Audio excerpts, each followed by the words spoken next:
Well, Representative Swalwell is back at it again. If you remember, he was the guy that thought fighting against gun laws was useless because the government has nukes, and they could just nuke us if we resisted. A little nuke joke for sure, but I'm not quite sure if his newest little poll is a joke. Almost 100,000 people have answered at this point, and in it he asks, assault weapons have become the firearm of choice in too many mass shootings. We don't have to live this way. Those guns only belong on battlefields. Do you support a ban and buyback of every weapon of war in America? And then the multiple choice answers you're given are pretty rich.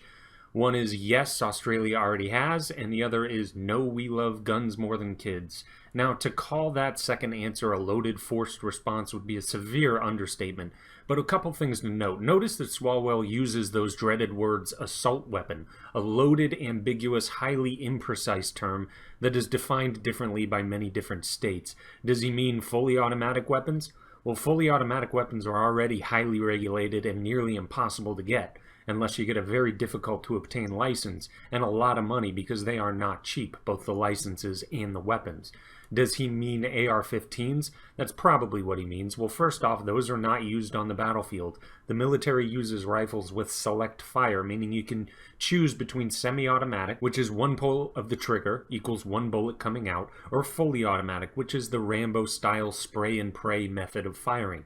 Highly inaccurate, by the way, and you'll be out of ammo before you know it. But in mass shootings, one of the most politically charged, over-exaggerated, and hysteria-filled terms ever at this point, given their infrequency in a country of 325 million people.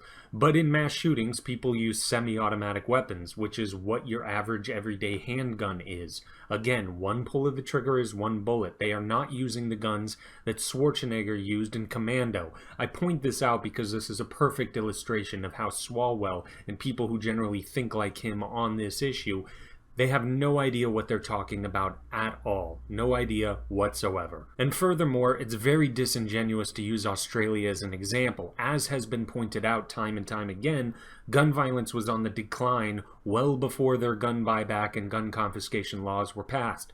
Then they passed the law, gun violence continues its descent that it's been doing for years, and people like Swalwell claim it was because of government action that caused this positive outcome. It's completely disingenuous. Same thing happened in the United States. Gun violence had been going down for a long time, both before and after we had the assault weapon ban.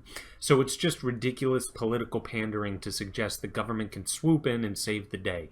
The situation in the big picture has been getting better and better as the years go by, and there wasn't some magic legislation that made that happen. But the other thing to point out is that while things have been getting better and better, suspiciously, politicians like Swalwell have been desperately trying to convince you that things have been getting worse and worse. Oh, and by the way, they want government to come in and start controlling everything. I wonder how this works. But the other thing I want to point out is that swimming pools are just as, if not more so, a threat to the lives of children in the US. So if you're really concerned about the lives of children, Swalwell, why not work to ban pools? Well, for one, it's a bit more difficult because pools don't evoke the same images in one's head as guns do, but pools are more of a threat.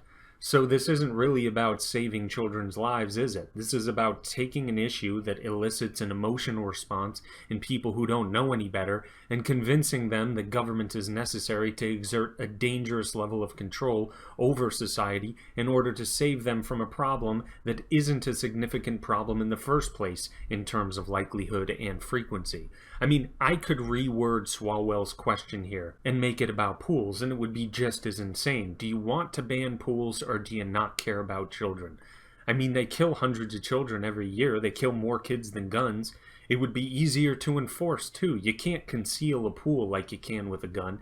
In fact, you can see pools from a plane. If you fly from New York to LA, you could find a lot of perpetrators of this crime and really clean up the pool problem in the US. Now, of course, this would be insane. It would be a disgusting overreach of the government, but it could save children's lives, so why not make that your focus? Well, like I said, pools are tougher to get to evoke terrible images in people's heads, despite them being more dangerous for kids. Now, some people say, but death by pool is an accident, whereas gun deaths aren't accidents, they're intentional. Well, that's not always true. Some gun deaths are accidents, but for the deaths that aren't, what does it matter when it comes to gun control or pool control? The focus is on saving people's lives, whether it's intentional or not is a moot point. If you want government coming in and trying to erase everything that could harm or kill anyone, why not take it all the way? You can't talk about children losing their lives and not talk about swimming pools. But that's gotta be it for now. Like and subscribe and share this video because I really doubt YouTube will recommend it to anyone, but you all take it easy.